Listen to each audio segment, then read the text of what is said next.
Live from KSAT 12, the Nightbeat starts right now. He has received and rejected several offers for his property tonight, while the owner of Moses Rose's hideout is taking legal action.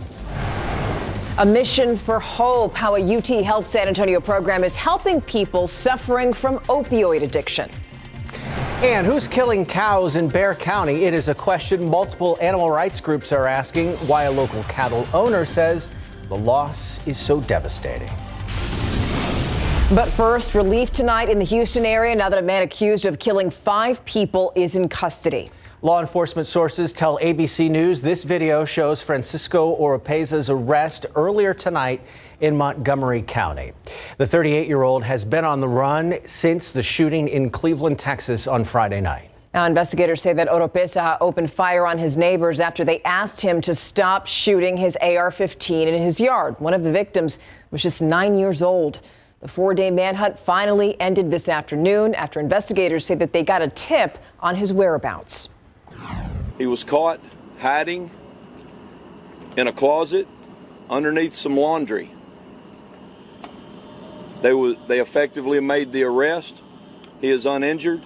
They can rest easy now because he is behind bars, and he will live out his life behind bars for killing those 5. Oropeza was found in the town of Cut and Shoot, which is north of Houston. He is now being held on a $5 million bond. A downtown bar now taking legal action against the latest offer for its property. The owner of Moses Rose's hideout has received and rejected several offers for his business right near the Alamo. The city and its partners have threatened eminent domain proceedings if a deal is not made by May 8th. But as the night team's John Paul Barajas reports, the bar's owner is raising questions about the so-called final offer. You know, this should be just a fair business deal, but evidently they don't want to honor their own agreement. Vince Cantu says the final offer for his bar, Moses Rose's, is about $4 million too low.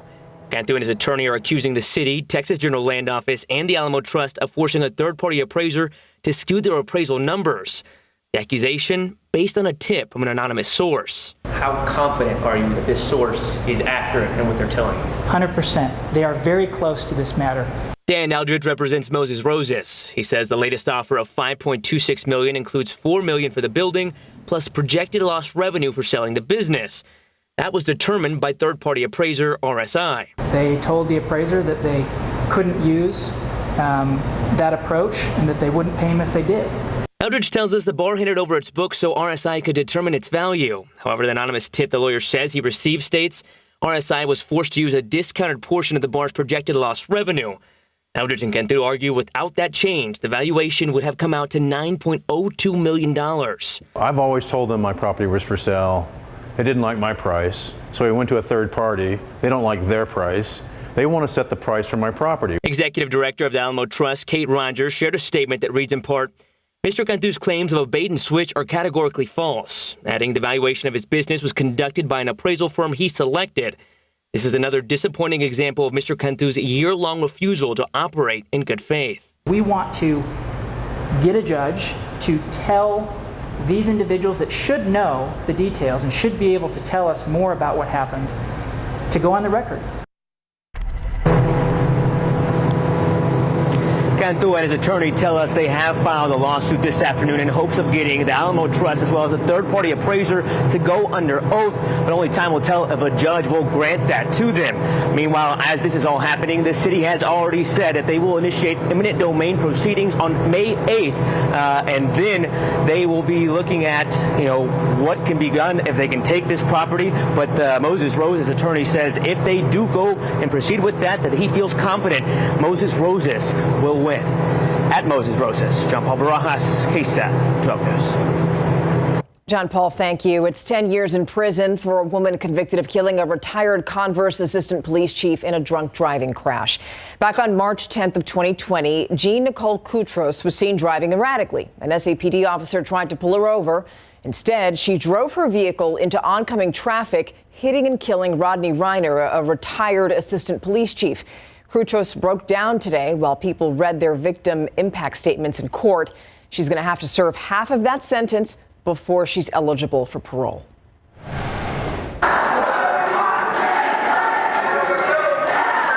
Controversial legislation leading to that scene today at the state capitol. Protesters turned out for the debate on Senate Bill 14, but then the House Speaker asked them to be removed from the House gallery. Now, the bill would ban transition-related care for transgender children. The Texas Senate passed it last month. The House delayed voting on it until later this week. Back here in San Antonio, early voting for the May 6th election wrapped up just a couple hours ago. We spoke with political consultant Laura Barberina, who says San Antonio voter turnout appears to be very similar with other years, but that there are more Republican voters in the mix than normal. She believes the controversial Proposition A, which aims to decriminalize marijuana and abortion and expand the city's cite and release program, is helping bring out some voters. Supporters and opponents alike are pouring money into campaigns on both sides of that issue. And right now on KSAT.com, we have a full breakdown of Prop A. Just look for that article on our website to learn more. And if you didn't make it out to the polls for early voting, you still have an opportunity to vote on Election Day. That's this Saturday, May the 6th. If you scan this QR code, it'll take you to our Vote 2023 tab on KSAT.com, where you've got everything you need to know before you head to the polls. Tonight, a plea for help to find whoever is shooting cows in Bexar County. Yeah, PETA even put down a $5,000 reward today for information that helps police find and arrest the person responsible. Several incidents have been reported in recent days, including 2 in St. Hedwig. As the Night Team's Patty Santos explains, it's a growing concern among neighbors. Shots heard on a security camera. Sharon Viatrix says one of them likely killed her cow. I don't know why they would want to shoot it, innocent animal. It's just beyond me. It happened a week ago, just feet from her home. They could have hit the house, and I was in the living room. So it could have been fatal. So I'm afraid that if they're doing this for kicks, someone's going to get hurt or killed. St. Hedwig Marshal Mark Soto says that same day, another farmer reported a second cow shooting. We found quite a few shell casings. Soto is trying to figure out if the incidents are related to similar cases in Bexar County. The sheriff's office is investigating the shooting of 4 cows. St. Hedwig is primarily a ranching community. So you start damaging people's property or killing their livestock, they're going to be extremely concerned, and they're not going to take that lightly. He says ranchers in the community are on edge. What is it that y'all are looking for to do? I mean, there's plenty of shooting ranges around for you to go target practice. You don't need to be shooting our animals. And the cattle owner tells me her cow are a specialty breed, and it costs her thousands of dollars in investments for each one of them. Now, investigators say the shooter could face charges of animal cruelty or even deadly conduct. Tim, Stephanie. A disturbing story. Thank you, Patty. Loneliness is just as deadly as smoking up to 15 cigarettes every day. That is according to the U.S. Surgeon General. Dr. Vivek Murthy issued a report today that says about half of all U.S. adults have experienced loneliness. The Surgeon General is calling on workplaces, schools, community organizations, and parents to make changes that will boost the country's connectedness. Murthy also advises social media companies to roll out protections for children. Happening tomorrow, Judson ISD is going to break ground on construction for a brand new middle school. The new campus is going to be in the northern part of the district, right near Wortham Oaks Elementary. It's going to be designed to serve up to 2,000 students. It should be done in the summer of 2025, and the money for this project comes from the November 2022 bond. Now let's take a look at some of today's big headlines in your Nightbeat News Flash. We are just days away from the expiration of Title 42, the pandemic-era policy that has allowed authorities to turn away certain migrants at the border. And in anticipation of its end on May 11th, the Biden administration is sending 1,500 active-duty troops to the border. They will be helping the Department of Homeland Security for 90 days. As of today, there were about 22,000 migrants in CBP custody. And while it's estimated in recent days about 7,000 migrants have been trying to cross into the U.S. daily, that number is expected to increase when Title 42 ends. A screenwriter's strike is putting production of some of your favorite TV shows and movies on hold. Nearly 12,000 members of the Writers Guild Union are picketing for new contract terms. That means until an agreement is struck between the union and several networks, shows like Jimmy Kimmel Live and Jimmy Fallon will be airing reruns. The dispute isn't over the amount writers are paid, but over how long they are paid. It's an issue arising from more streaming platforms and AI. The last Hollywood writers' strike lasted 100 days back in 2007. Nearly 300 people are now in custody, all part of a global drug trafficking crackdown. The U.S. Department of Justice says Operation Spectre targeted trafficking of fentanyl and opioid on the dark web. The international effort spanned Europe, South America, and the U.S., with some suspects facing prosecution across several federal courts right here in Texas. And that's a look at your Nightbeat News Flash. Coming up, we've talked about this. Fentanyl use is a growing problem in our state, but there is help for people who want to get and stay sober. And tonight, we're going to take a closer look at recovery homes and how they're helping those who are struggling with addiction. That's coming up.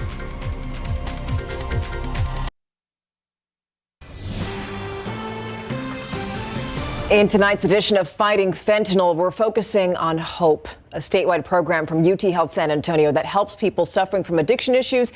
Just got a $3.4 million grant. And Be Well Texas is using that money for more recovery homes, places that provide stable housing for people who need to stay sober. And tonight, you're going to go inside one of those places right here in San Antonio that treats people with opioid use disorder. Have nice kitchen space, plenty of storage, fridge and freezer. That's Clark Cadwallader showing us around a so-called recovery home. So this is our meditation room at our Briar Oak home.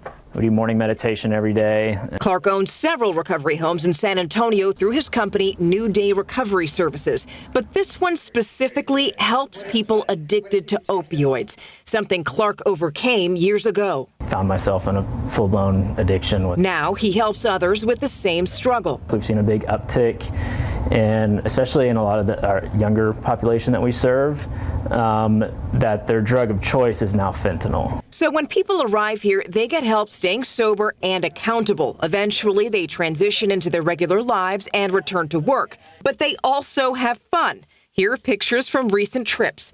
Right now, several men live in this house. We're not showing them for privacy reasons, but off camera, one of them told us he's grateful and happy to be here. We also have some workout equipment. Getting back into good physical health is very important too. Clark thinks back to the time he stayed at a sober living facility. It changed his life for the better and started him on the right path. Now sober for 8 years, Clark says everyone in recovery needs one thing: hope, the belief that things will get better. And a recovery home is a good start. There's a solution that really works to this problem. Yeah, so there are more than 40 of these so-called recovery homes around Texas. If you or someone you know is interested in learning more, you can visit either of these two sites that are on your screen. They're bewelltexas.org and recoverytexas.org. Also, we have all this information for you on our website, ksat.com. Great information. Let's take a live look outside with live cam on this Tuesday night. We saw the humidity come back, Adam. Yeah, the humidity's back. It's not oppressive yet. It will be in the days ahead and as we head into the weekend, just as temperatures rise a bit more as well, right? As if the higher humidity's not enough, the warmer temperatures will be on the way too. The humidity's here to stay. It's that time of year we don't often see big breaks from it, and I don't foresee a break within even beyond the extended forecast. Low clouds and patchy fog, that's going to be the rule pretty much every morning. And then storm chances are back in the picture daily starting on Thursday. Let's get right to that. Notice some scattered activities, what we're expecting, that 40% chance on Thursday. And then every day thereafter, a 30% chance. So basically meaning some isolated pop-up showers and thunderstorms. And it's that time of year where anything that develops could become strong to severe. So straight line winds and large hail just can't be ruled out with any storm that does develop. Today, the action was off into the Panhandle and parts of West Texas as well. We had a few isolated severe storms, but no big outbreak. Here's the big picture, this big swirl over Northern California, this counterclockwise swirl. And yes, the direction of the spin is very important here, that counterclockwise being the upper level disturbance. And it's not going to be positioning itself in the sweet spot to give us, widespread rain, showers and thunderstorms, but over the coming days, it's going to be oriented so we get this southwesterly flow aloft. And within that flow, we just get these little impulses of energy. It's a pretty typical pattern that we see where we just get these scattered upper level ripples in the flow, little disturbances. We often refer to it as a dirty flow aloft because it's just kind of messy. But those disturbances kickstart showers and thunderstorms. And it's one of those scenarios where we'll see a similar trend every day. I'm going to show you this futurecast just for the trend.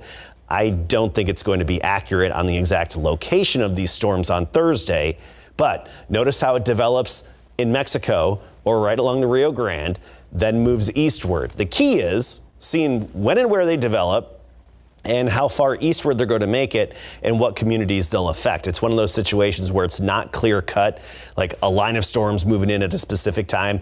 This is going to be that random activity that just drifts eastward, and we'll have to watch it as it develops. Thursday, we do have the chance of severe storms. We're in that isolated to scattered category for the severe weather threat. So that's something we'll, of course, be watching closely and updating accordingly. 72 right now for the temperature. Dew point is 63. We had a high of 80. And that's 3 degrees below average. Now, tomorrow morning, we'll start the day at 64 in San Antonio. As cool as 60 in Comfort, 60 Bandera, 62 Rio Medina, and Nixon at 64. And then by the afternoon, making it into the mid-80s. We will have a gray start to the day with some fog, a few sprinkles maybe, kind of like today. But then I do think we'll have a decent amount of sunshine by the noon hour and into the afternoon. A little more sun than what we had today. So that'll boost us to 84 in town. 85 Castroville, Poteet 84 the high. Seguin 82 and Kerrville 85. Looking ahead, notice our temperatures climb a bit, up to 87 on Friday. And then this weekend, we're right near 90 for those high temperatures with higher humidity, dew points around or even in the lower 70s. So not just near 90, but very sticky 90 degrees on the way. Listen, we can't complain. Fiesta was great, right? That's right. Yes. Yes. All right. So, Larry, all right, so Deuce Vaughn, we're getting more scoop on him? Yeah, it's a pretty cool story, right? So Deuce Vaughn, drafted by the Dallas Cowboys, and his dad happens to work for the Cowboys. So before the NFL draft, the Deuce and his dad talk about the possibility of him joining the Cowboys. And the Houston Texans feel like they drafted some guys with great character. Coming up.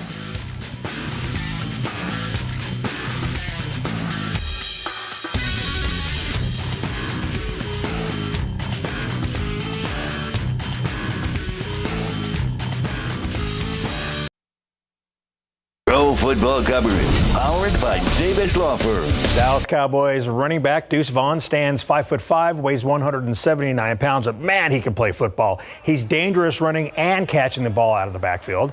His father, Chris, is the Cowboys' assistant director of college scouting. Now, leading up to the draft, Deuce and his dad talk about him becoming a Cowboy. Not necessarily about becoming a Cowboy. There are definitely conversations about, like I said earlier, going to the right fit, understanding that, like I said earlier, again, this is a big thing that we talked about. It didn't matter when I went or if I was drafted, but just understand that all we needed was a chance. And so I always had in the back of my head that Dallas would be a great spot to land because I've always wanted to play with that star on the side of my helmet. And man, just for it to come to fruition in the way that it did, and to be able to see him on the other side of the screen in the war room, it was huge, man. It was unreal. The Texans' 2 first-round draft picks, C.J. Stroud and Will Anderson Jr., both had stellar college careers. They are very talented, but it's their character that impresses Nick Caserio and D'Amico Ryans, and that means the world to Anderson, a dominant edge rusher. I pride myself in character just because of what's on the back. It's my last name, and that's the people I represent. It's my family and my mom and dad. I mean, they 6 kids, not easy. You know what I'm saying? They sacrificed so much stuff for me and my family. People don't even know. You know what I'm saying?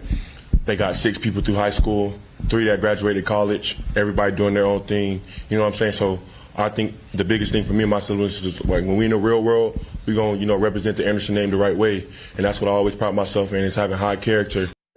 Texans will hold rookie minicamp May 12th through the 15th.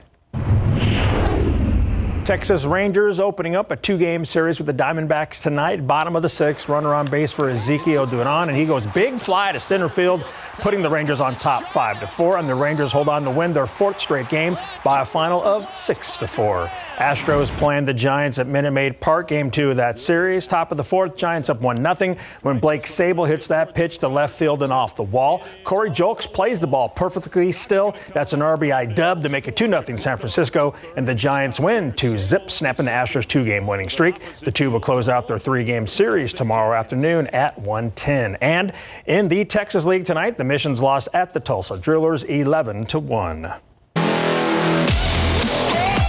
Philadelphia 76ers center Joel Embiid was named the 2022-23 NBA Most Valuable Player today. During the regular season, he averaged 33.1 points, 10.2 rebounds, 4.2 assists, and 1.7 blocks per game. He's the first player to average 33 points and 10 boards per contest since Bob McAdoo in 1974-75. Embiid received a total of 915 points, beating out the reigning back-to-back MVP, Denver Nuggets center Nikola Jokic, who finished second with 674 points. Heat at the Knicks tonight, Game 2, Eastern Conference semis. Miami without Jimmy Butler because of a sprained ankle. New York went on a 24-12 run over the final 7 minutes of the game, coming back from a 6-point hold to win Game 2, 111-105, to even this series at 1 game all. Phoenix Suns point guard Chris Paul is expected to miss games 3 through 5 after having an MRI on his groin area today, as reported by Shams. He's expected to be reevaluated in 1 week. Paul hurt his groin in the Suns' Game 2 loss at Denver last night, and they trailed that series 2-0. Donate blood to honor Bryce Wisdom after the break. Welcome back to the Night Beat. Next week, you can help out the Bryce Wisdom Foundation and adolescents fighting cancer by donating blood at Judson High School. This blood drive is near and dear to his family because it honors Bryce and it can help save lives. The blood is what gets affected, and they have nothing to fight off any infections or anything else that may, happen due to the chemotherapy.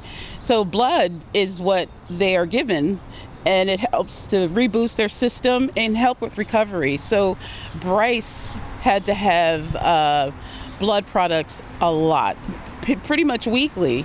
And during the time when he was fighting, there was a shortage, and I'm sure there still continues to be a shortage. So it's just really important, and it's something anybody can give, and you're saving lives.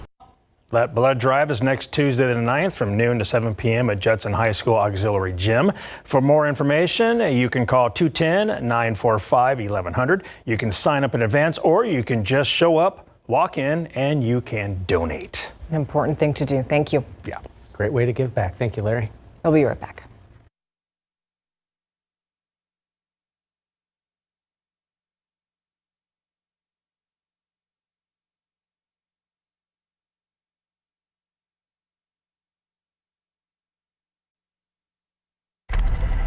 So now that the weather is warming up, it's been warm for a while, but are you planning a trip to SeaWorld or Aquatica? If so, here's something you're going to want to know about next time you go. The parks are going cashless beginning this week, May 4th, so you'll only be able to pay with a card and mobile payments. That applies to ticket windows, restaurants, stores, and games. Yeah, now if you only have cash, you're going to be able to use one of the several cash to card kiosks throughout the park, and you won't have to pay for that. So they are accommodating you somewhat. Shamu does not accept cash. Oh, see, when Steve's gone, it's like his spirit still lingers. Somebody had to fill in for him here. All right. So 80s tomorrow. We'll be up to 89 in Cotulla, 84 San Antonio and Canyon Lake, 85 in Castroville and Elmendorf, 84. Notice the trend. Back up to near 90 this upcoming weekend, and a very humid and sticky 90 degrees, feeling like spring around San Antonio. Daily storm chances starting Thursday for the afternoon and evenings, and really it's luck of the draw on who's going to be getting hit. Sticky. That's all I got from that. All right. Well, thank you so much for joining us. Have a wonderful night. We'll see you tomorrow. Good night.